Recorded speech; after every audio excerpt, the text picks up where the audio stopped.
জাতীয় পার্টির লোক আছে, বলুন তো এই কোরআন কি শুধু জামাতের জন্য না, কোরআন কি শুধু আওয়ামী লীগের জন্য না, কোরআন কি বিএনপির জন্য না, কোরআন কাদের জন্য? সবার জন্য। হুদাল লিন্নাস, সব মানুষের জন্য কোরআন হলো হেদায়েতের কিতাব। তাহলে আপনি যদি মানুষ হন আপনার জন্য হেদায়েত, আমি যদি মানুষ হই আমার জন্য হেদায়েত। তাই সকলের কাতারে সকলের জন্য দুইটা আয়াত তেলাওয়াত করেছি। বিশ্বাস করো কলমের মানুষ কোন দল বিদলের পক্ষে, দলের পক্ষে, দলের বিপক্ষে কথা হবে না। যদি আপনারা মনে করেন যে হুজুর আপনার কাছ থেকে দলের পক্ষে বিদলের পক্ষে কথা শুনবো, কলমের মাঠে সমাবেশ করবেন, ওখানে আমার ডাকবেন ফাটাফাটি। কিন্তু এটা হলো তাফসীর মাহফিল, কথা বলে ঠিক না ঠিক? এটা হলো ওয়াজ মাহফিল, ওয়াজ মাহফিলে ওয়াজ মাহফিলেই হোক। তাহলে আপনারা সবাই চাচ্ছেন তো? আলহামদুলিল্লাহ, আল্লাহ কবুল করুক। তাহলে কয়টা আয়াত? আল্লাহ বলতেছেন ইয়া আইয়ুহাল্লাযীনা আমানু রুকউ ওয়াসজুদু ওয়া'বুদু রাব্বাকুম ওয়াফআলুল খায়রা লাআল্লাকুম তুফলিহুন।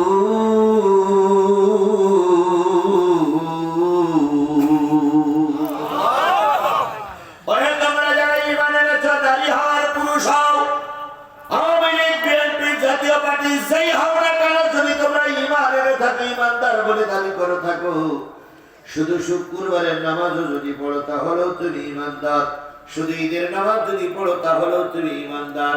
আবার আমাদের দেশে শুক্রবার ঈদের নামাজ কিছুই পড়ে না, অথচ তার জানাজাটা সবচেয়ে বড় ঢাক ঢোল পিটাই কলরুয়ার কলেজ মাঠেই হয়। শয়তান মরে গেলে মাইকিং হয় সারাদিন। ভাইরা আমার, বুড়েরা আমার, উসুরাঙ্গা নিবাসী মোহাম্মদ বাসকুল্লাহ খান একমাত্র পুত্র মোহাম্মদ বাসকুল্লাহ খান গত রাত 3টা বেজে 32 মিনিট 33 সেকেন্ডের সময় ঢাকা মেডিকেল কলেজ হাসপাতালে হৃদযন্ত্রের ক্রিয়া বন্ধ হয়ে চিরনিদ্রায় গ্রহণ করিয়া ইন্তেকাল করিয়াছে। ইন্না লিল্লাহি ওয়া ইন্না ইলাইহি রাজিউন। উক্ত পুরুষদের লাশ প্রাইভেট কারাগারে কলরুয়া হাই স্কুল ময়দানে আসিতেছে। আজ বেলা 2টা বেজে 33 মিনিট 32 সেকেন্ডের সময় জানাজা অনুষ্ঠিত হইবে। উক্ত জানাজায় আপনারা সবান্ধবে আমন্ত্রিত। এরকম মাইকিং হয় না, হয় না? এই জনগণে মাইকিং হয় না, হয় না? অথচ সারা জীবন একত্র নামাজ পড়ে না। আবার ওই জানাজা করতে আইছে সাতক্ষীরার সবচেয়ে বড় হুজুর, জানাজা শেষের পর মোনাজাত শুরু করেছে। এমন লম্বা মোনাজাত, 40 মিনিট ধরে মোনাজাত। শেষ পর্যন্ত দুই একজন সহ্য করতে না পেরে একজন আরেকজনের পিঠি করে হাত থেকে বলে হুজুর এই মোনাজাত থেকে দিলাম, এই রেখে দিলাম। কারণ আপনি মোনাজাত করতেছেন, হয়তো মোনাজাত শুনে ওরা 2000 টাকা আপনার দিতে পারে। আমার দোকান জিলিপি দেবে কিনা তা ঠিক নেই, আমি এতক্ষণ মোনাজাত করতে পারবো না, রেখে দিলাম। তাহলে ওনারাও যদি ইমানদার না হয় তাহলে এত লম্বা মোনাজাত কেন হলো, কেন এত জানাজা হলো, কেন এত সেলুট হলো? আবার দেখবেন কিছু কিছু লোক মারা যায়, তারা নাকি বীর মুক্তিযোদ্ধা। আপনারা দুই একজন বীর মুক্তিযোদ্ধা শোনেন, বীর মুক্তিযোদ্ধার সম্পর্কে আমাদের কোনো বিরূপ মন্তব্য নয়। বীর মুক্তিযোদ্ধাদের আমরা সেলুট জানাই, কারণ তারা 71 সালে দেশ স্বাধীনের জন্য রক্ত দিয়েছে, মার খেয়েছে, অনেক সময় পঙ্গুত্ব বরণ করেছে। এই জন্য ওরা আমাদের সূর্য সন্তান, ওদেরকে আমরা সেলুট জানাই। কিন্তু একদল আছে বীর মুক্তিযোদ্ধা, আর একদল হচ্ছে বীর মুক্তিযোদ্ধা। বলেন বলেন বলেন কি? বীর মুক্তিযোদ্ধা, আরেকটা হলো বীর মুক্তিযোদ্ধা। যদি বলেন এই নাম আপনি আবিষ্কার করেন, এরা আবিষ্কার হলো সেই জায়গা থেকে যখন স্বাধীনতার যুদ্ধ হয়েছিল, তখন এগুলো ছিল মায়ের লেপের ভিতরে। ওই ওদিকে সেল পুলিশ ভয়ে মৃত্যু করিয়ে দিয়েছে। তাই এখন এসে দল ক্ষমতায় নেই, মুক্তিযোদ্ধা সেজে সেজে হলো বীর মুক্তিযোদ্ধা, মানে লেখ নষ্ট করা তো তার যোদ্ধায়। প্রকৃত বীর মুক্তিযোদ্ধাদের আমরা কি জানাই, কিন্তু বীর মুক্তিযোদ্ধাদের আমরা স্যালুট জানাই না। তারপরে যদি দুই একজন মারা যায় দেখবেন কি সুন্দর টিওন অফিস থেকে এসে পুলিশ টিওনে এক জায়গায় এসে কি কায়দা করে স্যালুট জানায়।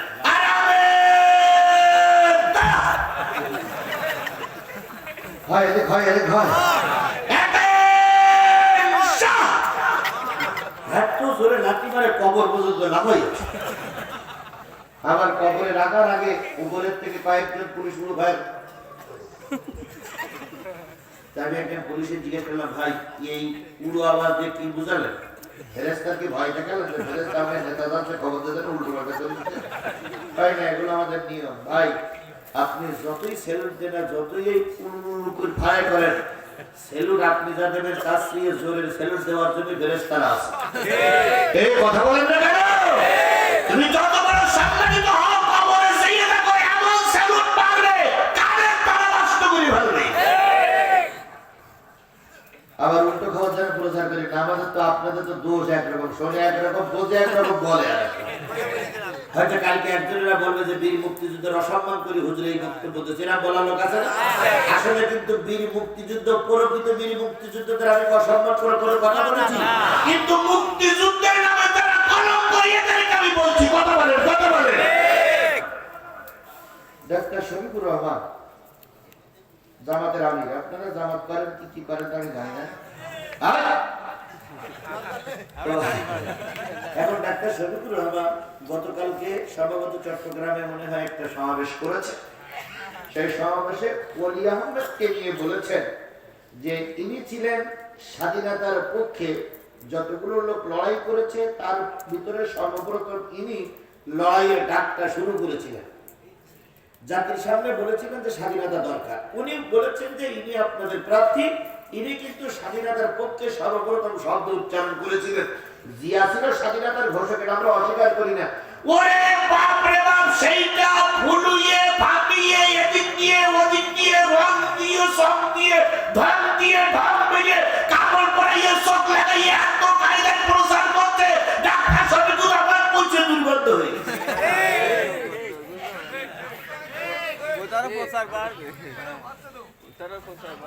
মানুষ কত নিচে নামতে পারে, মানুষ কত নিচে নামতে পারে বলুন তো। ডাক্তার মোহাম্মদ শফিকুর রহমানের মতন একজন নেতা, আমি ওই দলের কথা বলছি না, শুধু বোঝানোর জন্য বলছি, যত তিনি নারীদের পক্ষে কথা বলে, বাংলাদেশে কোন নেতা এত নারীদের পক্ষে কথা বলে, অথচ তাকে বলা হলো, তিনি একটা পোস্ট দিয়েছিল যে হ্যাক, ওনার আইডি হ্যাক হয়ে যাওয়ার পরে একটা পোস্টিং হলো যে তিনি নাকি বলেছেন যে ঘর ছেড়ে যারা বাইরে চাকরি বাকরি করতে যায় এরা দেহ ব্যবসা।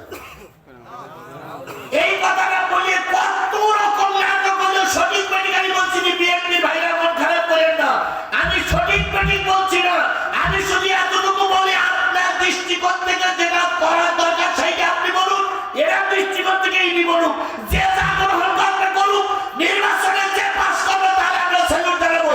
কুতু কুতি কুতু কুতি কেন?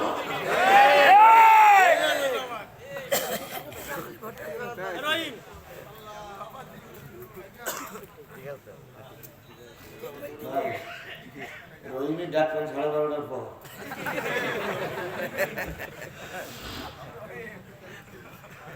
তাহলে আমাদের কথা হচ্ছে গুটি বন্ধ করো, একজন আরেকজনের বিরুদ্ধে ঠোনাঠুনি বন্ধ করো, বন্ধ করো, বন্ধ করো। আবার ঠোনাঠুনি শুরু করি, ওই শেখ হাসিনা আবার আসবে। হযরত শেখ হাসিনা রাহমাতুল্লাহ আলাইহি কিন্তু অপেক্ষায় বসে আছে, কিন্তু সুযোগ খালি টুস করে ঢুকে পড়বে। কথা বলেন, কথা বলেন। তাহলে মিলে জিনিসটা বুঝাচ্ছিলাম, সেটা হলো আওয়ামী লীগের লোকেরা ইমানদার, জামাতের লোকেরা ইমানদার, সর্বনাশ লোক ইমানদার, সবাই ইমানদার। আল্লাহ বলতেছে, হে ইমানদারেরা, আমানুর কাউ যারা ঈমান এনেছো, রুকু করো, সিজদা করো, আ'বুদু রাব্বাকুম, রবের জন্য গোলামি করো, ওয়াফআলুল খায়রা লাআল্লাকুম তুফলিহুন, ভালো ভালো কাজ করে আল্লাহ পাক সফলতা দান করবে। তাহলে এখানে কিছু ইমানদার পুরুষের কথা বলা হয়েছে, নারীদের কথা বলা হয়েছে না হয়নি? তাহলে নারী পুরুষ সবাই ইমানদার। ঈমান আনার পরে কার জন্য রুকু করবে? আল্লাহ। রুকু মানে কি? রুকু মানে ঝুঁকে যাওয়া। রুকু মানে আর উদ্দেশ্যে আরো জোরে বলেন। আপনি ছিলেন দাঁড়িয়ে, মাথা পিঠ মাথা তিনটে একসঙ্গে করে আল্লাহর উদ্দেশ্যে মাথাটা নিচু করলেন, এটাকে কি বলা হয়? রুকু। রুকু হবে কার জন্য? জোরে বলেন, রুকু হবে কার জন্য? পৃথিবীর কোন মানুষের কাছে আমার এই মাথাটা নত হবে না, আমার মাথা কেবল আমার আল্লাহর জন্যই নত হবে। আমাকে ফাঁসিতে ঝুলাইতেই পারো, কারণ তোমার ক্ষমতা আছে, কিন্তু আমার মাথা তোমার কাছে নত হবে না। আমাকে তুমি ঘর থেকে বের করে দিতে পারো, ক্ষমতা আছে, কিন্তু আমার মাথা আল্লাহর কাছে ছাড়া কারোর কাছে নত হবে না। এর নাম হলো রুকু। এর নাম কি? আপনি নেতার কাছে মাথা নত করতে পারবেন না, পীরের কাছে মাথা নত করতে পারবেন না, দরবেশের কাছে মাথা নত করতে পারবেন না। একমাত্র মাথা নত হবে কার কাছে? আল্লাহ এই কপালটা তৈরি করেছে তার দিকে ঝুঁকে যাওয়ার জন্য। দুনিয়ায় কারোর জন্য ঝুঁকে যাওয়া যাবে না। আমরা যদি এইটা বুঝতাম, আর অন্যের কারোর কাছে মাথা নত হবে না, এইটা যদি বোঝানো আমরা জায়গায় পৌঁছাতাম, আল্লাহর কসম শিরক মুক্ত বাংলাদেশ করতে সবাই রাখতো না। কিন্তু আমরা যাদের পাঠাই ওরা মুশরিক, আমরা যাদের ক্ষমতায় নিয়ে যাই ওরাই মুশরিক। আর ওরা যখন মুশরিক ক্ষমতায় যাবে আপনার জন্য কিছু করবে না, ওরা মুশরিকি সিলসিলা চালু করবে। আপনারা কি মনে করবেন আমি জানি না, এক সময় আমাদের বাংলাদেশের সবচেয়ে বড় একজন মুফাসসির, যাকে গোটা বিশ্বের মানুষ চেনে, যিনি 50টা বছর তাফসীর জগতে তাফসীরি ছিলেন, যিনি মৃত্যুর আগে 13টা বছর জেল খেটেছেন, এই মুফাসসির এক সময় জাতীয় সংসদ সদস্য ছিল। সেই সময় ওনারা ছিলেন মাত্র 3 জন। আমি কিন্তু রুকুর পরে কথা বলছি, উল্টো পাল্টা বুঝবেন না, আর উল্টো পাল্টা বুঝলেও কিন্তু আমরা ছাড়ে দেব না, কারণ আমরা কিন্তু নয়ডা না, আমরা কিন্তু পাসপোর্ট করে আসিনি। এই সাতক্ষীরার মানুষ, তোমার যদি গণভবনে কথা বলার অধিকার থাকে, আমার আজুদ্দিন ইসলাম কুশলের বাড়িতে আমারও কথা বলার অধিকার আছে। কেউ লোকমা দেওয়ার আগে হিসাব কিতাব করে লোকমা দেবেন। আপনি লোকমা দিলেই যে আমার গ্রহণ করতে হবে তা নয়। আপনার লোকমা দেওয়ার অধিকার থাকলে লোকমা কাটার অধিকারও আমার আছে। আপনারা কি সব মারা গেছেন না বেশি আছেন? বুকে হাত দিয়ে লেখন তো মরে গেছেন না বেশি আছে? এই বাঘের বাচ্চার মতন গর্জন হবে, ময়দান কারোর কাছেই জানা দেয়নি। এ ময়দানে আমরাই ছিলাম, আমরাই আছি, কারণ এ মরহুম হামিজউদ্দিন পীর সাহেবের ময়দান। এই ময়দান মরহুম হাসানুজ্জামান সাহেবের ময়দান। এই ময়দান হাসান সাহেব পীর সাহেবের আব্বার নাম কি ছিল? এলাই বক্স সাহেবের ময়দান। কথা বলেন ঠিক না বেশি? এই ময়দানে কোরআন হাদিসের কথা বলতে দেওয়া হবে না। এই ময়দানে কেউ যদি মাথা উঁচু করে, শুনে নাও তুমিও রাস্তা দিয়ে বাড়ি যেতে পারবে না। বলি আল্লাহর দরবারে বেশি কোরআন হাদিসের কথা বলা যাবে না, বললেই হলো। আপনারা সবাই ঠিক আছে তো? মারা গেছেন না বেশি আছে? খালি 1 ঘন্টা বাঁচবে বাঘের বাচ্চার মতন, সারা জীবন পাতিশিয়ার মতন বেঁচে লাভ নাই। তো বড় হুজুর যখন জাতীয় সংসদে গেলেন তখন ওনারা ছিলেন 3 জন। খেয়াল করলেন যে যত এমপিরা ঢোকে সবাই মাথা নিচু করেই ঢোকে। এখন স্পিকারের জন্য মাথা নিচু করা কি ঈমানের কাজ না মুশরিকের কাজ? বড় হুজুর চিন্তা করলেন এই মুশরিকি কারবার বাংলাদেশের বুকে চলবে না। উনি দাঁড়ালেন, ফলন নিয়ে বললেন, মাননীয় স্পিকার, যে অবস্থাটা দেখতেছে এটা নিশ্চয়ই শিরক, এটা হতে দেওয়া যেতে পারে না, কারণ এটা মুসলমানের দেশ। সকালবেলা 5.5 লক্ষ মসজিদে আযান হবে, আযানের ধ্বনিতে মানুষের ঘুম ভাঙবে, হাজারো জায়গায় কোরআনের তাফসীর হবে, আর মুসলমানদের জাতীয় সংসদে মুশরিক চলবে, চলবে না, বন্ধ করুন। স্পিকার বললেন, হুজুর এভাবে চিল্লাচিল্লি করলে তো বন্ধ হবে না, লিখিত দেন। হুজুর লিখিত দরখাস্ত করলেন, আলোচনা হলো, ভোটাভুটি হলো, সর্বশেষ বিলটা পাস হলো, কেউ আর মাথা নিচু করে জাতীয় সংসদে ঢুকবে না। কয়জন ছিলেন? তিনজন থাকার পরে যদি বাকি 297 জন বামপন্থী আর 3 জন ইসলামপন্থী লোকেরা যদি জাতীয় সংসদে গিয়ে যদি শিরক মুক্ত জাতীয় সংসদ করতে পারে, আল্লাহ যদি ওই আসরে আমাদেরকে 150টা সিট কবুল করে, গোটা দেশ কোরআনের দেশ হয়ে যাবে। নারায়ে তাকবীর, নারায়ে তাকবীর,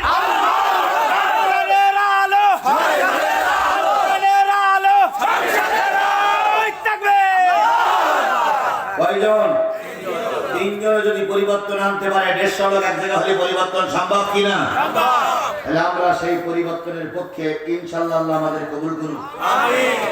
কর্তৃপক্ষের বলি, আপনাদের বলি, যদি মনে করেন ওয়াজের গোল ঘুরিয়ে যাচ্ছে অথবা ওয়াজ একটু গরম হচ্ছে, তাহলে আপনারা ছোট্ট একটা সিরকুট লিখে দেবেন, হুজুর লাইন খারাপ, আমি এমন জোরে দড়ি মারবো ভাই, আপনারা জীবনে আমার তাড়াই ধরতে পারবেন না, কারণ আমার আগের থেকে পালানো অভ্যেস আছে, আগের থেকে দড়ি মারা অভ্যেস আমার আছে। সুতরাং আপনারা আমার খুঁজে পাবেন না। দিনাজপুরে একটা মাহফিল, আমার মাহফিল দিচ্ছে ছাত্র দল আর ছাত্র শিবির, তখন শেখ হাসিনা রহমতুল্লাহ আলাইহির সরকার ক্ষমতা। এখন মাহফিলের পোস্টার মারা হয়ে গেছে, মাইকিং করা হয়ে গেছে, সবকিছু হয়ে গেছে। 3 দিন আগে পুলিশ কত ভদ্র, ভাই সন্তানের পুলিশ কত ভদ্র, 3 দিন আগে এসে মাহফিলের ময়দানে এসে বলতেছে মাহফিল কর্তৃপক্ষ করবে। ওরা যখন পুলিশ দেখে তখন আস্তে আস্তে কেটে পড়েছে। তখন পুলিশরা এসে প্রথম সামিয়ানারা খুলেছে, খুঁটিগুলো উঠাইছে, স্টেজটা ভেঙেছে, ভেঙে সব মসজিদের ভিতর ঢুকাইতে মসজিদের ইমাম সাহেব বলতেছে, শোনেন হুজুর, এইসব খুলে রেখে গেলাম, মাহফিল হবে না। তো হুজুর বলতে, স্যার এই মসজিদের উন্নয়নের জন্য মাহফিল এত কষ্ট করে, স্যার একটুখানি অনুমতি দেন। ওসি যখন রেগে রেগে বলতেছে, যে হুজুরি দাওয়াত করেছেন আপনারা, এ হুজুরি সম্পর্কে জানেন? তো বলতেছে, জি স্যার, তো ফাটাফাটি হুজুর। তো বলতে, স্যার আপনারা থাকবে, আমরা থাকলেও কারোটা মারবে, একবার স্টেজে উঠলি ওর ঠেকায় করা, এরকম লোক বাংলাদেশে কেউ নাই, ও সরকারও পারে না, আপনারা ও হুজুর বাদ দেন। আর যদি এই পরে মাহফিল দেন, তাহলে গোষ্ঠী শুধু লোকের নাই মামলা দেবো, হুজুর আপনিও বলো আসামি। হুজুর বলছি, ঠিক আছে স্যার, আরো ঝামেলা যাবো। মাহফিল বন্ধ। রাত্রি মাগরিবের পরে শিবিরের সভাপতি ফোন দিল যে হুজুর মাহফিলটা হচ্ছে না, এই ঘটনা। তাহলে এত কিছু করার পরে মাহফিল বন্ধ হবে? তো হুজুর সে স্টেজ থেকে সব চলা যায়, এখন 2টো হরেন লাগানো যাবে না, লাগাইতে পারবেন 2টো হরেন আর একটা টেবিল আর একটা চেয়ার, 2টো চেয়ার দিবে, একটা টেবিল দিবে আর 2টো হরেন লাগাবে, কোনো স্টেজ কিছু নেই, তবু মাহফিল বন্ধ করা যাবে। আপনি আসবেন, আমি তো আমার দায়িত্ব, তোমাদের দায়িত্ব আমার স্টেজে তুলে দেওয়া, তারপরে যা হয় আবার হবে, তোমাদের কারণে স্টেজে থাকা লাগবে না। কেউ কিন্তু তাই যদি হয় তাহলে মাহফিল চলবে। কিন্তু ছাত্র দল আর শিবির তখন একজোট ছিল, দুজনেরা মিলে আলোচনা করে পরিবেশ তৈরি করে, কারণ মাহফিল করতে গেলে একটা সভাপতি লাগবে না, যেমন আজকে সভাপতি আছে, সভাপতি লাগবে না একজন। এখন ওই মাহফিলে কেউ সভাপতি হবে না, কেউ হবে না। যারে বলে তারা বলে আমি সভাপতি হতে পারবো না, ভাই অন্য লোক দেখ, আমি পারবো না, আমি বুড়ো বয়সে জেল যেতে পারবো। এখন একজন প্রাইমারি স্কুলের হেড শিক্ষক, সে হলো রিটায়ার হয়ে গেছে, বুড়ো মানুষ, হজ করে আসছে, পরে যেই বলতে, চাচা সভাপতি হবে। যে হুজুর আসতেছে ও তো জেলে যাবে আর আমারও জেলে ঢুকবে, আমি সভাপতি হতে পারবো যে কদিন বাড়ি বসে থাকে এই কদিন তার। এখন আবার এই সব মিটিং এ বসে একজন বলতেছে ওই চাচা সভাপতি হবে, তবে চাচার একটু লোভ দেখেছে, কি চাচার টাকার লোভ। চাচা বলতে, আপনি যদি সভাপতি হন তাহলে 5,000 টাকা দেবো। কারণ সভাপতি হয়ে মাহফিল টাকা দেয় না, মাহফিল আলাদা সভাপতি টাকা দেয়, সভাপতি মাহফিল দেয় না। আর এরা বলতে আপনার উঠছে 5,000 টাকা দেয়, তা চাচা বলতে তাই আর সমস্যা কিন্তু যা হয়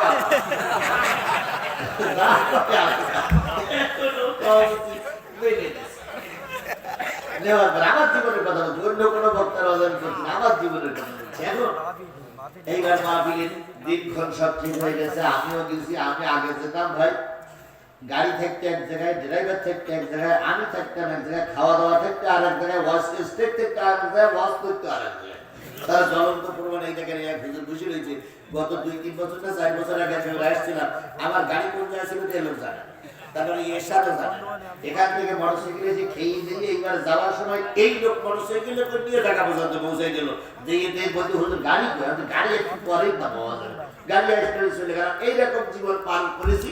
এখন যেভাবে আমি গেছি, যাওয়ার পরে এইবার ওয়াশ শুরু হয়েছে। এখন ওয়াশ শুরু হওয়ার পরে কিছু ভালো লোকের বাচ্চারা আছে, এরা যে এইবার খোঁজতেছে যে সেই হুজুরই ওয়াশ করতে। এই কথা বলেন না। এখন এইবার থানায় সাধারণত 14, 15, 16, 17 এরকম পুলিশ থাকে। এখন ওই দিন 17 জন সব একসঙ্গে লাগিয়েছে, 17 জন একসঙ্গে আসতেছে। এখন আমার পাশে আছে সভাপতি। সভাপতির নজর কখন পুলিশ আসে, ওর ওয়াস্টার শোনার তালে ব্যস্ত, শুধু ধান্দা কখন পুলিশ আসে। বসে আছে কিন্তু মন মানসিকতা ভিন্ন দিক। আজকে অসুবিধা বলে আমি মঞ্চ ওঠার পরে ভাই পালাতে বলে চোখা শোন, আজকে খুব রিক্সের মাঠে, যতক্ষণ মোনাজাত না আসে ততক্ষণ আমার দিক তাকাই থাকবে। হুজুর কেন কেন তাকাই থাকবে, তুমি চোখ মিটকি ভাই সঙ্গে সঙ্গে লাইট অফ করে দিবি, আর যা করতে আমি করবো। তোর আমি চোখ মিটকি মারবা, তুই কি করবি? লাইট অফ করে। ও তাকাই আছে, আর সভাপতি রাস্তার দিক তাকাই আছে, আর আমি ষোলোটার দিক তাকাই আছি। হঠাৎ করে 17 জন ঢুকেছে, মাথায় সব হেলমেট করা, বন্দুক সহ। সভাপতি বলছে হুজুর, হুজুর পুলিশ, হুজুর পুলিশ। না হুজুর, আপনি চলে গেল, আমার তো ছাড়বে না, হুজুর পুলিশ। একটু মহাজান চুপ করে যদি কি হয়। এখন ওরা আসতেছে, আমি ওয়াজ করতে যাই, ভাই কালার বললাম ঠিক আছে, আমি ঠিক আছে। স্টেজে উঠবে পুলিশ, প্রথম এক কান পা দিচ্ছে দ্বিতীয় সিঁড়িতে, আর শেষের পা প্রথম সিঁড়ি। এই সময় মাইকালার ও দেশে লাইট অফ, আগে তো সংকেত দেওয়া আছে ভাই, ও দেশে লাইট অফ। লাইট অফ করে দিলেই আমার জীবনে লাইট অফ করে দিলেই ফাঁক দিয়ে সভাপতির ফাঁক দিয়ে ওই পাশের ওই কি বলে কাপড় সিঁড়ি, ওই পাশে দিছি লাভ। লাভ দেওয়ার পরে সিঁড়িরা বিএনপির ওই পাশে আছে, ওরা আমার উঁচুকে ধরিয়ে বোধ। এখন আমি নেমে যাওয়ার সাথে সাথে মাইকেল লাইট দিচ্ছে। ওসি সাহেব এসে বলতেছে, চাচা হুজুর কই? চাচা বলতে এই জায়গায় তো ছিল, এই সেই চশমা, এই সেই কোরআন শরীফ, এই কোরআন শরীফ তো পড়ছিল, এই চেয়ারে তো বলছিল, কোন দিক যায়? তখন পুলিশ বলছে ফাজলামি শুরু করেছে, কোন দিক গেল মানে? আপনি না সভাপতি? সভাপতি ছিলাম, কোন দিক গেল তো ঠিক বলা। ওই তো হুজুর কানে গেছে বলা না, তখন চাচাই একটু গরম হয়ে বলতেছে, আমার নরম পাইছেন বলে খুব গরম দিচ্ছেন না, হুজুর ধরতে পারলে না, সেই অ্যাকশন আমার দিচ্ছেন, আপনারাই তো হুজুর তারাই গেছেন। তো ওসি বলতে কেমন কয়, হুজুর ওই পাশ করে নেমে গেল, আর আপনি তো সিঁড়িতে দাঁড়াইছেন। উগের তো বেরিয়ে গেছে, এখন হুজুর করে কথাবার্তা হিসেব কিতাব করি বলে মোবাইল করি একবার লাইজা মনে করি এটা কেন? ওসি সাহেব ওসি দেবে সর্বনাশ, এগুলো যে তেতুল হয়ে গেছে। এইবার ওসি সাহেব দেবে লাইট অফ করলি কেন? তো বলতে স্যার আমি লাইট অফ করে দিই, স্যার সরকার বিদ্যুৎ বন্ধ করে দিয়েছে। কি কষ্ট করে ওয়াজগুলো করতে হয়েছে ভাই, চিন্তা করেন। সরকার কি বন্ধ করে দিয়েছে? বিদ্যুৎ। আমার কি দোষ? আমার ছেলে আমার দোকান চালাচ্ছে। যখন ওসি সাহেব ওখানে দাঁড়িয়ে ফোন করতে এসপি সাহেবের কাছে, স্যার এইগুলো কি এত চালাক? দেখলাম ওয়াজ করতেছে, সে কোরআন শরীফও খোলা আছে, চশমারে কোরআন শরীফ পড়া আছে, স্যার মঞ্চে ওঠার সাথে সাথে লাইট বন্ধ, লাইট আলাদা করতে কি সব আছে, হুজুর নেই, স্যার আমরা ধরতে পারবো না, আপনি যাও। বলেন কলরুয়ার মানুষেরা, ওই দিনটা আর ওই সময়টা আমার জন্য কত কষ্টের ছিল। বলেন আপনি একটু।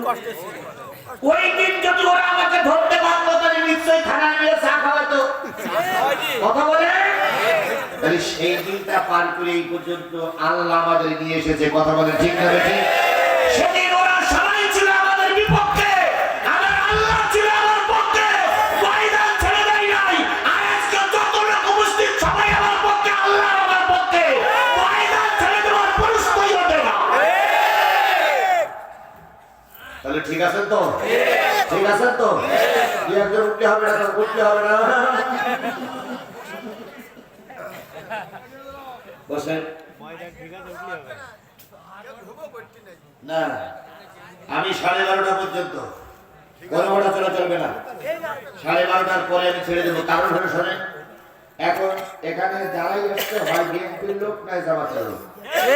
এখন নির্বাচনী কাজে সারাদিন আপনাকে কাজে লাগানো হচ্ছে। আমারও ছুটি নেই। গতকালকে সকালবেলা আমি এসেছি সিরাজগঞ্জের থেকে, সারাদিন আমার কাজ করাই গেছে, কোনো ছুটি নেই। সারাদিন কাজ করে সন্ধ্যেবেলা মাগরিবের পরে রবুল বাসার সাহেব এক মিটিং করতেছে, ওখান থেকে বলি বই ছুটি নেই পর্যন্ত আসা। তাহলে আমরা সারাদিন কর্মব্যস্ততার ভিতরে আছি। কথা বলেন ঠিক না বেঠিক? এই জন্য আপনারা বিএনপি করতেছেন, আপনাদের নেতাদের পাস করার জন্য ময়দানে আছেন। যারা জামাত করতেছে তারা নেতাদের পাস করার জন্য ময়দানে আছে। সবাই আমাদের ভাই, কেউ আমাদের শত্রু না। এই জন্য মেলার আগ পর্যন্ত আজ করে কালকে ফজরের নামাজ যাতে কাজা না হয়, এই জন্য আমি নির্দিষ্ট সময়ের ভিতরে প্রয়োজনীয় কথাগুলো বলে দোয়া করবো। তবে আমার ঘাড়াই রেখে যদি চলে যান, বুঝবো এই কলর ভাই আপনি আমার বড় শত্রু। আল্লাহ আমাদের কবুল করুক। এই জায়গায় 5 মিনিট হয়ে গেছে, তাহলে আজ যদি আমরা 12:30 তাহলে 25টা মিনিট, এই 25টা মিনিট একটু সময় দেওয়া যাবে না ইনশাআল্লাহ? কোথাও তো হাত দেখবেন চলে যাবে। তাই বলছিলাম রুকু করব কার জন্য? আল্লাহ। আরো জোরে বলেন কার জন্য? সিজদা করবেন কার জন্য? ইবাদত করবেন কার জন্য? সকল কাজ ভালো ভালো কাজগুলো করবেন কাদের জন্য? আল্লাহর জন্য। আল্লাহ পাক সকল ভালো কাজগুলো আমাদের করার তৌফিক দান করুক। সকলে মিলে বলেন আমিন। এবার বলুন তো, যাকাত দেওয়া ভালো কাজ না খারাপ কাজ? ভাই এই যে দুই একজন উঠলেন, এটা তো ভালো লক্ষণ নয়। আচ্ছা, আরো যদি দুই একজন উঠতেছেন একসঙ্গে ওঠেন তো যান, তাহলে আমি বলবো যে এই কটা লোকই থাকবে। ভাই আপনি চলে যাচ্ছেন, আর একজন চলে যাচ্ছেন। ভাই দেখি আরেকজন চলে যাচ্ছে, ভাই নেই, তার মানে ওদিকে 1 নম্বর সেই আসবে ইনশাআল্লাহ। আচ্ছা, আমার এই মুরব্বী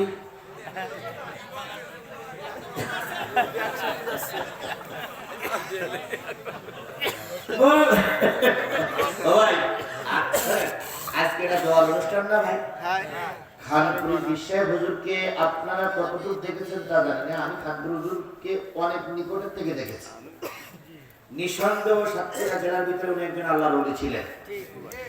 এই ওলির পদচারণা এই জায়গায় পড়েছে না পড়েনি? সেই মাটিটা ধন্য মাটি। এই চেয়ারে এই জায়গায় বসে খানপুর বিশ্বাস হুজুর ওয়াজ করেছেন ছোট্ট ছোট্ট করে ভাষায়। আমি আজকে তার চেয়ারে বসে অযোগ্য মানুষের কথা বলছি, বিশ্বাস করুন তাদের রুহানি ফয়েজ এখানে আছে। আজকে আল্লাহ দোয়া ফিরাই দেবে না। 1 নম্বর। 2 নম্বর, আজকে কি রাত? শবে বরাতের রাত্রি। দেখেন প্রায় মসজিদে মসজিদে আলোচনা হচ্ছে, মসজিদে জিকির আজকার হচ্ছে। শবে বরাতের রাত্রিতে বাপ মার জন্য দোয়া করলে কবুল হয়, কোরআন তেলাওয়াত করতে হয়। আর আপনারা সেই শবে বরাতের রাত্রিতে এত সুন্দর একটা ওয়াজের মাহফিল নিয়ে চলে যাচ্ছেন। আপনারা কি শবে বরাতের পক্ষে না যাত্রা গানের পক্ষে? আশ্চর্য ব্যাপার। সারা রাত শুনতে হবে, কারণ আজকে শবে বরাতের একটা বাপ বলে এই লোক বুঝেছে, ওই লোক বুঝলো না কেন?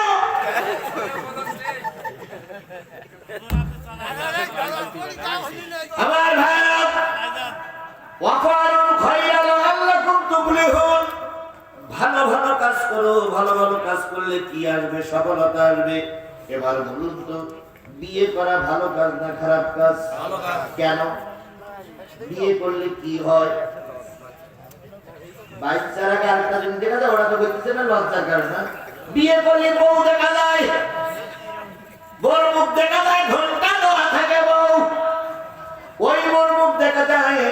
তারপরে বউয়ের সঙ্গে কিছুদিন ঘর সংসার করতে করতে একদিন বউ বলে, স্বামী আমি কিন্তু করিস কেন থাকবে না বমিটা হয়তো বোঝো না ও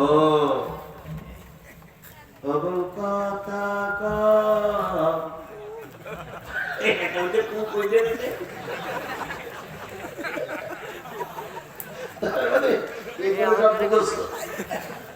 কবে হব আমি বাপ আমার কা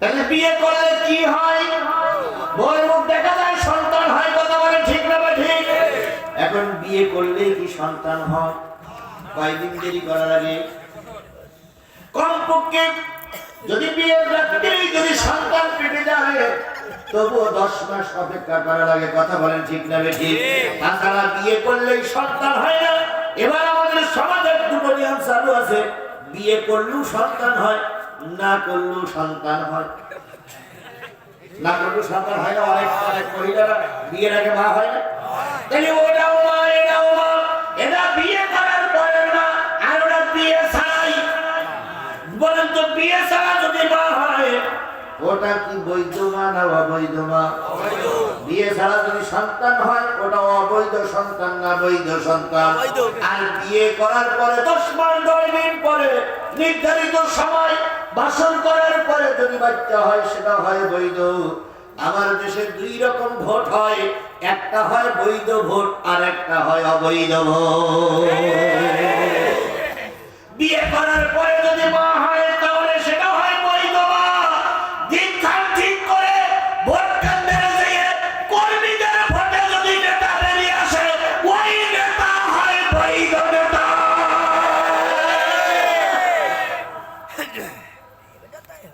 আর সাধারণ আপের অন্ধকারে সিল মারে ভোট হওয়ার আগে যারা নেতা হয়ে যায় তাহলে অবৈধ নেতা যদি হয় এই অবৈধ নেতা যদি কোরআনের হাফেজ হয় তার পিছনে কেউ নামাজ পড়তে চায় না কারণ সবাই জানে এটা অবৈধ সুতরাং আগামীতে সবাইকে সতর্ক করে দিচ্ছি শোনো অবৈধ নেতা হওয়ার চিন্তা কেউ করো না 17 বছর আমরা বৈধ নেতা পাইনি সব কটা জারজ নেতা পেয়েছিলাম এবার আমরা কোনো জারজ নেতা কোনো ওয়াসব কিরাম থেকে বানাবো না এবার আমরা বৈধ নেতা জাতীয় সংসদে বানাতে চাই কথা ক্লিয়ার কথা ক্লিয়ার চুরি আমরা করব না চুরি করতে সাদা আমরা তুলব না সাদা তুলবে দুর্নীতি করব না দুর্নীতি করতে দেব না ভোট চুরি করব না ভোট চুরি করতে দেব না মারামারি করব না মারামারি করতে দেব না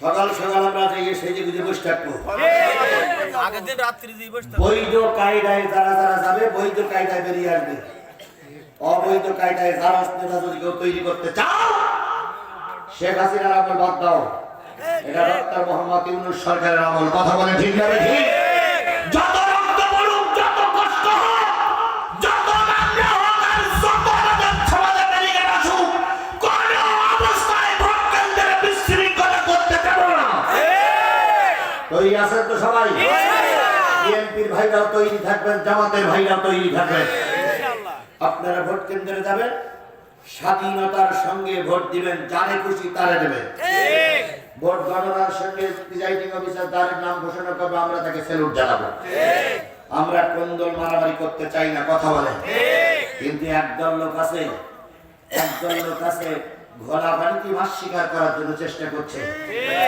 তারাই দেখবেন বিভিন্ন কুলু লাগাইয়ে এখন সমস্ত দেশে দেখতেছে একটা গ্রুপ এগিয়ে আছে এইবার কি করা যায় কুকুর পাগল হয়ে গেছে এখন ঘেউ ঘেউ ঘেউ এলো রস করেছে আমি আমার রস করতেছি কথা বলে আরেকজন বক্তা আরেকজন রস করতে তুমি মানুষ উঠি পারো ওর পাশা কাটি দিচ্ছে কারণ তুমি রস করি মানুষের কাছে ভালো ও কি বলি গেছে না তুমি কাটি গেছো এটা হয়নি ওটা হয়নি এ করিনি তা করিনি তো তুমি এত পারো না তোমার সমাজে চলে যাবে কেন তুমি একটু আজ করে দেখাই দাও তুমি ভালো ভালো তাকে যদি কাটি দেয় কথা বোঝেন না আমার কথা বোঝেন না আপনি মঞ্চে দাঁড়িয়ে বলেন আপনি দিলে এই করতে পারবেন, ওই করতে পারবেন, আমরা এই করবো সেই করবো, এই কথা বলার অধিকার আপনার আছে? আমারও আছে। আমরা যেটা করতে পারবো সেটা বলি, কিন্তু একজনের তোর ধরতে যাও কেন? যত তোর ধরতে চাও, যত না বুদ্ধের ছায়া খুলে নিতে চাও, যত না বুদ্ধের বোরখা ধরে রাখতো, তত না বুদ্ধেরা কোরআনের পক্ষে ঝাঁকে ঝাঁকে দিয়ে আসে। মা বোনদের পায়ে হাত দিয়ে রেখে বলে গেলাম, মা তোমার 1 বিঘে পেটের ভিতরে এই গোলাম মোস্তফা ছিল, তোমার 1 বিঘে পেটের ভিতরে আমি আজিজুল ইসলাম জিহাদে ছিলাম, তোমার পেটটা বড় পবিত্র পেট মা। তোমার ওই জায়গায় যারা লাথি মেরেছে, তোমার পরিপেটে যারা লাথি মেরেছে, তারা তোমাদের বন্ধু হতে পারে না। এখনো সুবাতাস আসেনি, তাই তোমার ছায়া খুলে নিতে চায়। আর যদি ওরা সুবাতাস পায়, হয়তো রাজপথে তোমাকে ধর্ষণ করবে।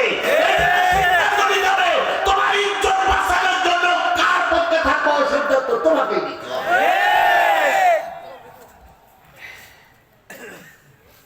আমি জানি এই হজের পর আমার এখানে রাষ্ট্রী দেবে না। এটা আমিও জানি, দরকার নেই। এটা আমিও জানি, কিন্তু হজ আমার দরকার নেই, আলোচনা তো ঠিক মতো হোক। এই হজ যদি 12 তারিখে রেজাল্ট ভালো হয় আলহামদুলিল্লাহ, আর কোটি কোটি জায়গায় ওয়াজ করলাম, যদি আমি সেই কাঙ্ক্ষিত জায়গায় না পৌঁছাতে পারলাম, আমার ওয়াজ দিয়ে কোনো উপকার হয়নি, এই যে বুঝতে হবে।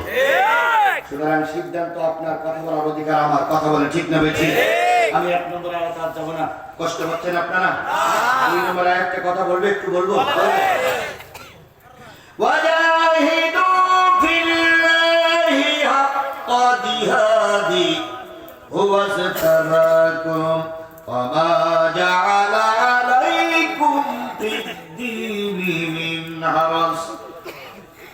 আল্লাহ রাব্বুল আলামিন বলেন, জিহাদ করো, জিহাদের হক আদায় করো। কি করো? জিহাদ করো। জিহাদ মানে কি? মুসলমানরা খেয়াল করেন, জিহাদ মানে কি? চেষ্টা করা। আপনারা যারা বসে আছেন একটুখানি খেয়াল করেন, আর 15টা মিনিট পেশাব কি 15 মিনিট একটু বন্ধ করে রাখা যাবে না? যদি একান্তই বন্ধ করা না যায়, যদি মনে করেন ডায়াবেটিস এত চাপতেছে বন্ধ হচ্ছে না, আপনি এই যে বসার পর্দা দেওয়া 2 পর্দার মাঝখানে একটু আলগা করেন, কাপড়টা চারিপাশে জবাই দেন, মাটি অপেক্ষায় আছে তা চুষে নেওয়ার জন্য। বাড়িতে দিয়ে এই লুঙ্গিটা পাল্টে আরেকটা লুঙ্গি পরে নামাজ পড়েন, তবু ভাই অস্ত্র নষ্ট করেন না। আল্লাহ আমাদের কবুল করুক। তাহলে জিহাদ করো, জিহাদের হক আদায় করে। জিহাদ মানে কি? চেষ্টা করা। কিসের চেষ্টা? নিজের কাঙ্ক্ষিত ফলাফল অর্জন করে আনার জন্য চেষ্টাকে বলা হয় জিহাদ। যারা মসজিদে কোরআন হাদিসের কথা বলে, ওরা জিহাদ, ওরা মসজিদে কোরআন হাদিসের পক্ষে জিহাদ করতেছে। আমরা যারা মঞ্চে কথা বলতেছি, আমরা মঞ্চে জিহাদ করতেছি কোরআন হাদিসের পক্ষে। যারা লেখে তারা জিহাদ করতেছে লেখার পক্ষে। আজকে দেখেন এই গ্রামে বহুত লোক আছে, এরশাদের কি দায় পড়েছিল, একটা বক্তব্য বানায়। এরশাদের চাইতে বড় বড় নাম করা লোক এই গ্রামে আছে না নাই?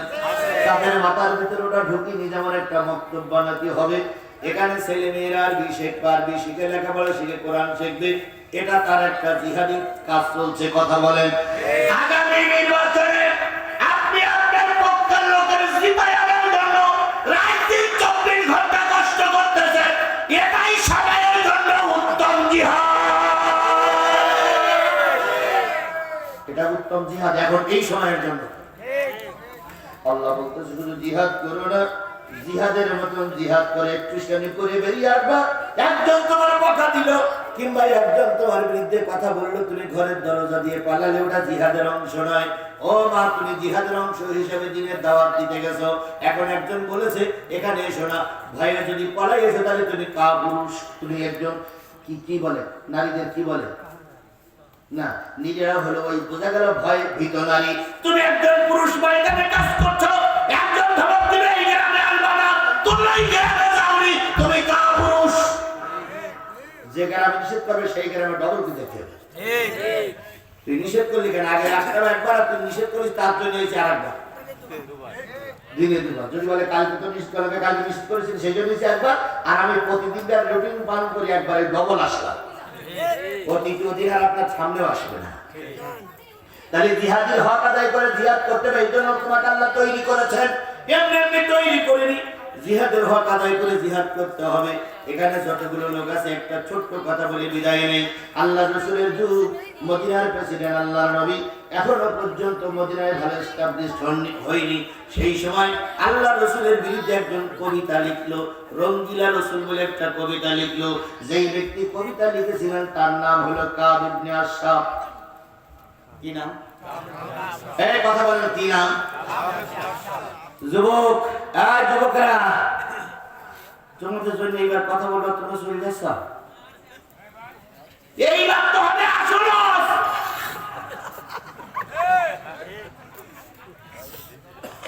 আসো বাবা, আসো। আচ্ছা বলেন, এখানে কারোর পক্ষে বিপক্ষ কাজ হচ্ছে? আমি কিন্তু দুই পক্ষেরই বন্ধু, দুই পক্ষেরই ভাই, কারণ আমরা সবাই আন্দোলন করে দেশ স্বাধীন করেছি। এখন একজন আর একজনের বিপক্ষে কথা বলার সুযোগ নাই। এটা মনে রাখতে হবে, এটা মনে রাখতে হবে, এটা মনে রাখতে হবে। কার বিনাশাল রাসূলের বিরুদ্ধে রঙ্গিলা কবিতা লিখলেন। আল্লাহ রাসূল যখন বাড়ির থেকে, আল্লাহ রাসূল যখন এলাকায় হিজরত করতেছেন, ঘুরে বেড়াচ্ছেন, তখন বিভিন্ন জায়গায় লেখা আছে নবীজি আল্লাহর বেটা, আল্লাহ আব্দুল্লাহর বেটা মোহাম্মদ বহু নারী নবী। নবীজি বুড়ি মানুষ থেকে শুরু করে ছোট ছোট বাচ্চাদের বাদ দেয় না। এত বড় নারী নবী, সকাল থেকে সন্ধ্যা পর্যন্ত নারীর পিছনে ঘুর ঘুর করে বেড়ায়।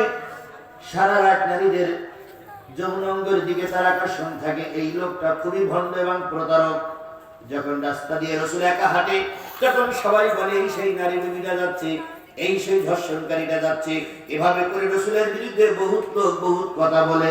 আল্লাহ নবী ব্যথা পাইলেন, কিন্তু প্রতিবাদ করতে পারছেন না, কারণ সেই রকম লোক রাসূলের পক্ষে নাই। আল্লাহ নবী মদিনার মসজিদে আসলেন। এশার আযান হয়ে গেল। আল্লাহ রাসূল মিম্বরে পড়ে বসলেন। আমি জিহাদের প্রসঙ্গে কথা বলতেছি। জিহাদ কারে বলে, কেমন করে করতে হবে সেইটা বোঝানোর জন্য বলছি। আল্লাহ রাসূল বসে গেলেন, রাসূলের চোখ দুটো দিয়ে টপ টপ টপ টপ করে পানি পড়তেছে। আবু বকর বলেন, ইয়া রাসূলুল্লাহ কাঁদেন কেন? ওমর বলেন, ইয়া রাসূলুল্লাহ কাঁদেন কেন? নবী বললেন, যতই তোমরা প্রশ্ন করো উত্তর আমি দিতে পারছি না, কারণ আমি মহা সমস্যার ভিতরে আছি। হযরত ওমর তরবারি ধরে দাঁড়িয়ে বলেন, ইয়া রাসূলুল্লাহ সঠিক উত্তর আপনার কাছ থেকে না আসা পর্যন্ত আমি বলবো না। নবী বললেন, তোমরা কি কাব ইবনে আশরাফের নাম শুনেছো? কই শুনেছি। কই তিনি একটা কবিতা লিখেছে, সেটা কি তোমরা দেখেছো? কই ইয়া রাসূলুল্লাহ দেখেছি। আপনি মনে কষ্ট পাবেন, এই জন্য আমরা বলি না, এই জন্য আমরা আপনার কাছে কিছু বলি না। কিন্তু লোকটা আপনার বিরুদ্ধে ফাউল কথা লিখেছে। যেমন আজকে বাংলাদেশের একটা ইসলামী আন্দোলনের বড় সিপাহ সালার বিরুদ্ধে কথা বলতেছে। যারা কথা বলো, তারা বাজে মন্তব্য করো, যারা মুরব্বির সঙ্গে দুই দাঙ্গারি করো, আমি বুঝবো তাদের জন্মের সমস্যা, জন্মের সময় ওদের বাপ ভয় ছিল না, এই জন্য হুজুরদের নিয়ে বাজে মন্তব্য করে। পুরো সারস। তিনি কোনো সময় তোমাদের নিয়ে বাজে কথা বলেন না। তুমি এত বাজে কথা বলো কেন? তিনি তার কর্ম নিয়ে ব্যস্ত, জীবন নিয়ে ব্যস্ত। তিনি সব সময় মানুষের কল্যাণ নিয়ে ব্যস্ত। আর এরা শুধু কাটি দেওয়ার চালে ব্যস্ত। যেগুলো লোক কাটি দেয়, যেগুলো লোক এই সমালোচনা করে বেড়ায়, এরা সব অবৈধ বাদ দ্বারা দুনিয়ার মুখ দেখেছে। আল্লাহ নবী সাল্লাল্লাহু আলাইহি সাল্লাম ওমরকে বললেন, ওমর থামো, তাই না থামবো না। থামো, থামো। কয়েকদিন পরে আমাদের একটা সুযোগ আসতেছে। এখন যদি আমরা এখানে মাথা গরম করি, তাহলে আমাদেরই ক্ষতি হবে। কথা বোঝেন তো? আমার কথা বোঝেন তো? আচ্ছা, আপনারা যদি না বোঝেন, আমার এই কথাগুলো বাংলায় বলতেছি না ইংরেজিতে বলতেছি? এরপরে যদি না বোঝেন, তো আমি চিন্তা করি যে আপনারা বিয়ে করলেন কেন, ছেলে বিয়ে হইল কেন? এত সুন্দর বলার পরে যদি আপনারা না বোঝেন, তাহলে ছেলে মেয়ে হওয়াটা ঠিক হই না আমার মতে। তাহলে বোঝেন তো? ঠিক মতো বোঝেন তো? আর যুবক, তোমাদের জন্য বলি, তোমরা যদি না বোঝো তো খবর দেওয়ার জন্য বিয়ে করো না। কারণ বিয়ে করি পরে মেয়ে নষ্ট করো না। এত সুন্দর কথা বলার পরেও যদি না বোঝো, তাহলে বুঝবো যে তোমরা বিয়ে করার পরে আমার বউমার জায়গা টাকা তোমরা খুঁজে পাবো না, ছেলে মেয়ে হবেও না।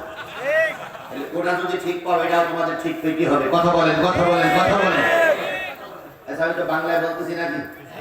আমাদের দেশের এক লোক আমেরিকায় গেছে চাকরি করতে, 9 ক্লাস কম মেট্রিক পাস।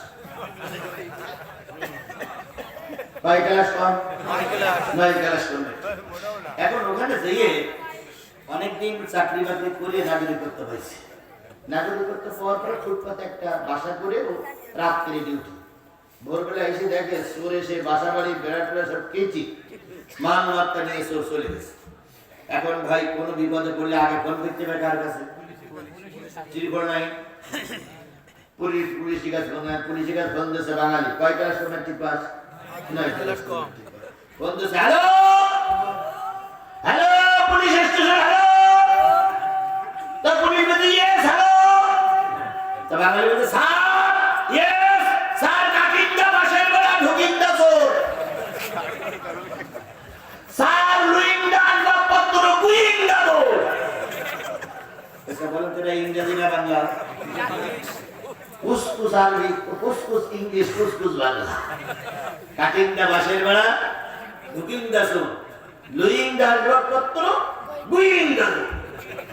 এখন আমেরিকার পুলিশ তো ইংরেজি ছাড়া বলবে না। আমেরিকার পুলিশ কয় কি জাতের লোক, কোন দেশের লোক?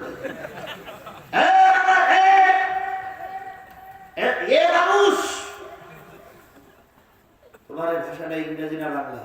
তখন বাঙালি বলতেছে আমার ভাষা ইংরেজি না বাংলা, তো বোঝো না না? হঠাৎ বাসের বেড়া, পুলিশ বলতে হঠাৎ বাসের বেড়া। বাঙালি তখন বলতে বাসের বেড়া বোঝো না, পুলিশের চাকরি দিলে বেড়া তোমার। বাসের বেড়া ইটা খাড়া খাড়া, সাকাইয়ের সঙ্গে পেরেক মারা ইটিং বাসের বেড়া। আচ্ছা বলেন যে এইরকম ভাষায় যদি আমেরিকার পুলিশের কাছে ফোন দেওয়া জীবনে বসবে, তা আমার ভাষা কি ওই আমেরিকার পুলিশের বাঙালির মতন হচ্ছে নাকি? তাহলে আপনারা বোঝেন না, বুঝতে পেরেছেন তো?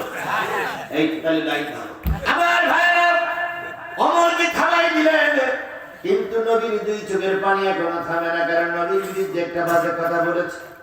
আমি অনেক দিন পর্যন্ত বড় নেতার ভাষণ শুনতেছি, ইদানিং 2-3 দিন ভাষণগুলো একটু দেখতেছি, মনটা একটু খারাপ, একটু গরম হচ্ছে। এত গরম আমি কখন হতে দেখি, ইদানিং গরম হচ্ছে, কারণ মনের শান্তি হলো বড় শান্তি। আল্লাহ নবী বললেন, আল্লাহ নবী তখন কাঁদতেছে। পিছন দিক থেকে একজন লোক দাঁড়িয়ে বলেন, ইয়া রাসূলুল্লাহ, কে আপনার বিরুদ্ধে কবিতা লিখেছে? কয় তার নাম হলো কাব ইবনে আশরাফ। ওই কাব ইবনে আশরাফ আমার বাল্য জীবনের বন্ধু। যদি আপনি অনুমতি দেন ইয়া রাসূলুল্লাহ, আগামীকাল সকাল হওয়ার আগে আমি ওর কাল্লাটা এনে আপনার কাছে জমা দেব। নবীজি বলেন, তুমি সামনে এসো। সামনে আনা হলো। তুমি কি পারবা? ইয়া রাসূলুল্লাহ, পারবো। কিভাবে পারবা? ইয়া রাসূলুল্লাহ, ওই কাব ইবনে আশরাফ আমার বাল্য জীবনের বন্ধু, একই জায়গায় বাড়ি, আমি মুসলমান আর ও এক দল করে বলে আমার সঙ্গে সম্পর্ক নেই। তবে যদি আপনি অনুমতি দেন, যে কোনো কায়দায় আমি কেল্লা ফাতে করি ভালো। নবীজি বললেন, তুমি যদি পারো তাহলে অনুমতি দেবো। ইয়া রাসূলুল্লাহ, আমি যাবো আর আমার সঙ্গে আর 2 জন আছে, এই 2 জনকে দেবে। তাহলে কয়জন? নবীজি বললেন, যাও। 14 রবিউল আউয়াল, আজকে যখন ভারত মন্দির শহর ভারতের রাত, সেদিন ছিলেন 14 রবিউল আউয়াল, 3য় হিজরি। আমার এই আলোচনা পাবেন কোথায়? যদি কারোর বাড়ি আর রাহিকুল মাকতুম থাকে, আর রাহিকুল মাকতুম যদি কারোর বাড়ি থাকে, বিশ্বস্ত একটা ইসলামের ইতিহাস। আর রাহিকুল মাকতুম, ওই মাকতুমে দিয়ে সূচিপত্র যাবেন, সূচিপত্র দিয়ে দেখবেন কাব ইবনে আশরাফ হত্যা। ওখানে দিয়ে আমার বিস্তারিত কথাগুলো আপনি পেয়ে যাবেন। আমার ভাইরা, আল্লাহ নবী বললেন, যাও। কয়জন? কয় 3 জন। লোক 3 জন দাঁড়িয়ে আছে। নবীজি বললেন, যাও না কেন? ইয়া রাসূলুল্লাহ, কাব ইবনে আশরাফ একজন প্রতিষ্ঠিত নেতা, একজন সরকার প্রধান, তার আছে নিজস্ব সেনাবাহিনী, তার আছে নিজস্ব পুলিশ বাহিনী। আমি যদি একা একা যাই পারবো না, তাই 2 জনকে সঙ্গে নিয়েছি।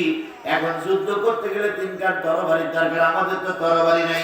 ওসমান রাদিয়াল্লাহু তাআলা বলেন, নাও 3 কাঠ তরবারি, যুদ্ধের ময়দানে যাও। এবার তরবারি 3 কাঠে নিলেন। এখনো দাঁড়ায় আছে, দাঁড়ায় আছো কেন? ইয়া রাসূলুল্লাহ, আমরা যাবো, কিন্তু ওই একটা প্রতিষ্ঠিত রাষ্ট্রনায়ক, ওর মন জয় করতে গেলে আপনার বিরুদ্ধে কিছু কথা ওর সামনে দিয়ে বলা লাগবে, ওর মনটা আমার দিকে আনার জন্য। যদি না বলেও আমার দিকে আসবে না, আপনার বিরুদ্ধে কিছু বলতে আমার মন চাই না, কিন্তু অনুমতিটা দিতে হবে। নবী বললেন, যাও যাও, আমার পক্ষ থেকে অনুমতি দেওয়া হলো। তিন কান তরবারি নিয়ে 12 রবিউল আওয়াল 14 রবিউল আওয়াল একবার ভরা পূর্ণিমা রাত্রিতে তিন মুজাহিদ বেরিলেন প্রতিষ্ঠিত একজন রাষ্ট্রনায়কের সঙ্গে যুদ্ধ করতে। সুবহানাল্লাহ বলবেন না? আর সব কিছু আছে, আর এরা তিনজন গরিব মানুষ। রাত 12টা 12:30টার পরে যেয়ে বলতেছে, বন্ধু ও বন্ধু, বন্ধু মনে হয় ঘুমায় পড়েছে সারাদিন রাষ্ট্রের কাজ করার পরে। আমি তোমার বন্ধু, গরিব মানুষ বলে গরিব মানুষের আর কেউ মনে রাখে না রে বন্ধু। কাব ইবনে আশরাফ যখন ঘুমাতে যাচ্ছে হঠাৎ করে সংবাদ আসলো, বন্ধু বন্ধু বলে কেউ যেন চিল্লায়। জানালার কিনারে এসে কয় কি, কয় সিংবানা সিংবানা, আমি তোমার বাল্য জীবনের বন্ধু মুহাম্মদ ইবনে মাসলামা। একসঙ্গে খেজুর কুড়াতাম, একসঙ্গে বনে জঙ্গলে ঘুরে বেড়াতাম। এখন তুমি রাষ্ট্রনায়ক, আর আমি এখন একজন গরিব মানুষ। তাই এখন তুমি আমার কথা মনে রাখো না। কাব ইবনে আশরাফ বলতেছে, না না না, তুই একটা নতুন দলে যোগ দিছিস, ওই দলে যোগ দেওয়ার কারণে আমি তোর সঙ্গে সম্পর্ক রাখি না। মুহাম্মদ ইবনে মাসলামা বলতেছে, বন্ধু ওই দলের মুহাম্মদ বড় বড় ভণ্ড, বড় প্রতারক, আমি ওই দল আর করবো না। কাব ইবনে আশরাফ বলতেছে, না না, তোর এই কথা আমার বিশ্বাস হয় না, কারণ ওই দলটা এমন একটা দল, একবার যদি কেউ ঢোকে সে বলে যায়, তবু ওই দল ছেড়ে দেয় না।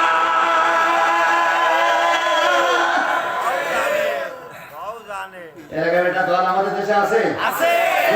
আছে।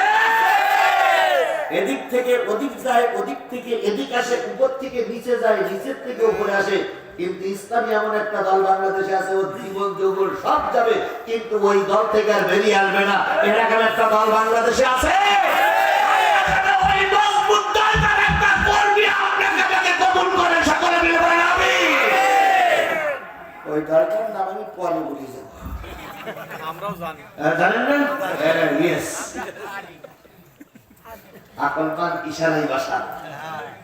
এই দলটার আমরা কর্মী হয়েছি, কর্মী হয়ে থাকবো ইনশাআল্লাহ। যত জুলুম অত্যাচার আসুক, ওই দলের কর্মী থেকে আমার নামটা কাটা যাবে না। কাব ইবনে আশরাফ বলতেছে, আমি জানি তুই আমার সঙ্গে প্রতারণা করতে আসছিস, তাই না? তাহলে কি করবো? তাহলে আপনি একটু নিচে আসেন, আমি আসতেছি, বোঝাপড়া হবে। এবার কাব ইবনে আশরাফ নিচে আসবে। মুহাম্মদ ইবনে মাসলামা মুসলমানদের দলে কয়জন? ওনারাও আসতেছে, সিঁড়ি থেকে পরিচয় হবে। কাব ইবনে আশরাফ যখন ঘরের থেকে বাইরে হয়েছে, যখন স্ত্রী পিছন দিক থেকে জামা টেনে ধরে বলতেছে, কই যা, এই একজন লোক আমাদের দলে আসবে, তাই যাচ্ছে। কয় স্বামী যেও না, আমি যেন রাত 12টার সময় আমার নাকে রক্তের গন্ধ পাচ্ছি। আমার মন বলতেছে, তুমি যদি তোমার এই অবস্থা নিয়ে যাও, ওরা তিনজনে তোমার 3 টুকরা করবে। তখন নেতা বলতেছে, পেতনির বাচ্চা, পেতনি চুপ কর। রাজনীতি করতে গেলে কত জায়গায় দেখি, এখন 12টার সময় একটা দল আছে, আমার দলে যোগ দেবে, তুই এখন বলতে যাস, যা তো এখন 12 করতে যা বলি যা হয়। স্ত্রী তখন বলতে, স্বামী তোমার ভালো মন্দ কিছুটা বোঝার অভিজ্ঞতা আমার আছে, তাই বলতেছে যেও না, গেলে কিন্তু কপাল পড়বে। এরকম স্ত্রী অনেকের ঘরে আছে, জোরে বলেন আছে না? স্ত্রী মাথায় তেল লাগায়, পায়ে তেল লাগায়, কতবার বললো যে এই জাহান্নামী দল থেকে জান্নাতি দলের ভিতরে এসো, কিন্তু একটা বড় তুমি ফিরে আসনি। জেনে নিও, মরার পরে কিন্তু এই হুজুররা সারা জানাজা পড়ালো খুঁজে পাওয়া যাবে না। তাই এই জাতির কাছে পায়ে ধরে বলে গেলাম, হকপন্থী যদি বুঝে থাকো যে এই দলের ভিতরে দুর্নীতি নাই, এই দলের ভিতরে কোন আকাম কুকাম নাই, তাহলে দয়া করে পায়ে ধরে বলে গেলাম, সেই কোরআনের দলে আজকের থেকে নামটা লিখাও। যদি নাম লিখাই চলতে পারো, আমরা তোমার সুখে দুঃখে একালে দেখার জন্য চেষ্টা করব। পরকালের দায়িত্ব কার কাছে ছেড়ে দেবো? আমাদের একজন কর্মী ভাই বিপদ করলে আমরা তারা রাস্তায় ফেলাই রেখে আসি না। এই ইতিহাস আমাদের আছে না নাই? 17 বছর নাম লেখেছ, কিন্তু 17 বছর কর্মীদের আমরা রাজপথে ফেলে দেই নাই। সুতরাং এরকম একটা ইসলামী দলে আপনার আমার নামটা লেখা থাকে নাকি চান? আল্লাহ আমাদের কবুল করুন। আমি জানি 12:30 বেজে গেছে, আপনাদের কষ্ট হচ্ছে, এখনই মোনাজাত করে দেব। এটা বলতে গেলে আর 5 মিনিট। দেবেন তো? কারা কারা দেবেন 5 মিনিট?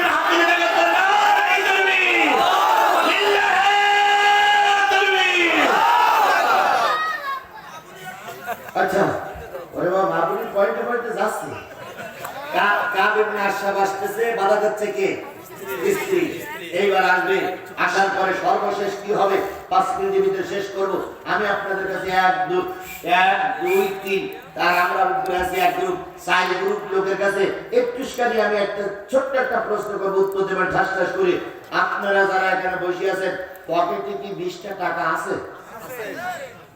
কার কার কাছে নেই একটু হাত তোলেন তো এনার কাছে নেই আচ্ছা আপনার কাছে নেই বাবা টাকা নেই আচ্ছা ওই একজন না আমি এখন বের করতে টাকা নেই যার কাছে টাকা দুটো একজন বাজার সবার কাছে টাকা আছে না ভাই মাদ্রাসাটা হচ্ছে এরশাদ কষ্ট করছে আমি ভাইকে যে কথা বলেছি আপনাদের সামনে নিয়ে এরশাদকে সঙ্গে করে নিয়ে ওরা অল্প দিনের ভিতরে বসে জাতির সামনে ওদের হিসাব নিকাশ দেবে ইনশাআল্লাহ এখন আমরা এই মাদ্রাসার করার জন্য একজন বিল্ডিং করে দিতে চাইছে আরেকজন অনেক কিছু দান করেছে আমার 20টা টাকা আপনার 20টা টাকা থাক এটা আপনি কি চান চাই একটা হাত তোলেন তো বের করেন তো 20টা টাকা আলু বের করতে আপনারা বের করেন আলু বের করতে বের করেন আমিও বের করতেছি বের করেন ভাই 10 টাকা যদি 20 টাকা না থাকে 10 টাকা 10 টাকা না থাকলে 5 টাকা 5 টাকা না থাকলে 2 টাকা 2 টাকা না থাকলে 1 টাকা 1 টাকা না থাকলে আটা না চাইলে না এরপরে ভাই বসেন ভাই বসেন এই বসেন বসেন পয়সা পয়সা দান আই জানি পয়সা দান এই ঢোকো ভাই চা খেতে গেলে টাকা চলিনি এর 500 টাকা আছে না পকেটে ওইটাই যায় আমরা চালাই না তবু আপনি হারু হবে না এবার কারা কারা বের করে হাত তোলেন তো 2 টাকা থেকে বের করেন 2 টাকা ভাই আপনাদের টাকাতে 2 টাকা হবে না ভাই মাদ্রাসার জন্য আল্লাহ রাসূলের মাদ্রাসার জন্য এটা আমার জন্য না 2 টাকা ভাই একটু বের করেন একটু বের করেন জি এইবার এর টাকা নিয়ে না এই না এইবার জি